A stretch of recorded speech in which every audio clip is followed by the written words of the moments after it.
పరీక్షలు చేసి కంటిని చూసి డ్రాప్స్ వేసి సిద్ధం చేసి నొప్పి లేకుండా శాంతంగా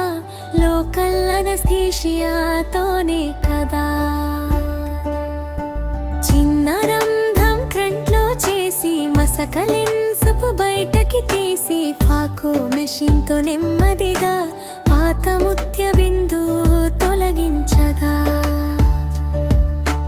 కొత్త లెన్స్ కంటలో పెట్టి వెలుగు చూపులు మళ్ళీ వచ్చి స్టిచ్చులు లేకుండా సులువుగా కొన్ని నిమిషాల్లో పూర్తిగా బ్యాండేజ్